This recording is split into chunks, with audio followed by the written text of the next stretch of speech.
Hi అందరికీ ఈ రోజు మనం మాట్లాడుకోబోతున్నది ఒక సూపర్ టాపిక్ గురించి. మనందరికీ ప్రేరణ అయిన సునీతా విలియమ్స్ గారు సుదీర్ఘంగా అంతరిక్షంలో గడిపి భూమికి తిరిగి వచ్చారు. ఇది నిజంగా ఒక సంతోషకరమైన వార్త. సునీతా విలియమ్స్ మరియు బచ్ విల్మోర్ గారు 2024 జూన్లో బోయింగ్ స్టార్లైనర్ ద్వారా అంతరిక్షంలోకి వెళ్లారు. అసలు ప్లాన్ ప్రకారం వాళ్ల మిషన్ 8 రోజులు మాత్రమే ఉండాలి. కానీ స్టార్లైనర్లో సాంకేతిక సమస్యల వల్ల వాళ్ల ప్రయాణం 9 నెలల పాటు పొడిగించబడింది. ఈ సమయంలో వాళ్లు అంతర్జాతీయ అంతరిక్ష కేంద్రంలో ISS 150కి పైగా ప్రయోగాలు నిర్వహించారు. ఇప్పుడు 2025 మార్చి 18న space X crew Dragon capsule ద్వారా సునీతా విలియమ్స్ మరియు ఆమె సహచరులు భూమికి విజయవంతంగా తిరిగి వచ్చారు. ఫ్లోరిడా తీరంలో సముద్రంలో సురక్షితంగా ల్యాండ్ అయ్యారు. ఇది నిజంగా ఒక గొప్ప విజయం. సునీతా విలియమ్స్ గారి స్వగ్రామం అయిన గుజరాత్లోని జులాసన్ గ్రామంలో ఈ సందర్భంగా పెద్ద ఉత్సవాలు నిర్వహించబడుతున్నాయి.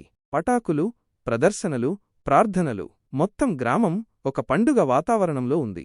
ఇది మనందరికీ గర్వకారణం. ఇంతకుముందు సునీతా విలియమ్స్ గారు 195 రోజుల పాటు అంతరిక్షంలో గడిపారు.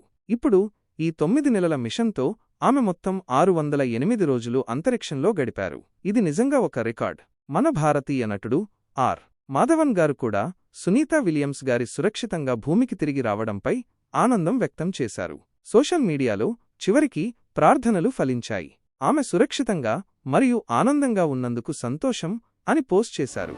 సునీతా విలియమ్స్ గారి ఈ ప్రయాణం మనకొక విషయం నేర్పింది. సాంకేతిక సమస్యలు వచ్చినప్పటికీ మనం ధైర్యంగా, సమర్థంగా ఎదుర్కొంటే ఏ సమస్యనైనా అధిగమించవచ్చు. ఆమె మనందరికీ ఒక ప్రేరణ. ఆమెకు మన హృదయపూర్వక అభినందనలు. సునీతా విలియమ్స్ కేవలం ఒక వ్యోమగామి మాత్రమే కాదు, ఆమె ఒక స్ఫూర్తిదాయకమైన మహిళ. ఆమె తన జీవితంలో ఎన్నో సవాళ్లను ఎదుర్కొన్నారు.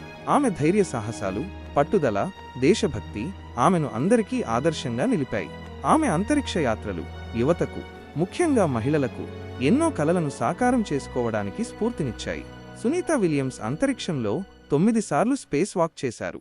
ఆమె 62 గంటల 6 నిమిషాలు స్పేస్ వాక్లో గడిపారు. ఆమె అంతరిక్షంలో ఎక్కువ కాలం గడిపిన మహిళా వ్యోమగాములలో ఒకరు. ఆమె అంతరిక్షంలో అనేక శాస్త్రీయ ప్రయోగాలు నిర్వహించారు. ఆమె అంతర్జాతీయ అంతరిక్ష కేంద్రంలో పనిచేసిన సిబ్బందిలో ఒకరు. ఆమె భారతదేశానికి గర్వకారణం. ఇంకా ఇలాంటి ఆసక్తికరమైన విషయాల కోసం మా ఛానల్ను సబ్స్క్రైబ్ చేయండి. మీ అభిప్రాయాలను కామెంట్స్లో పంచుకోండి. ధన్యవాదాలు.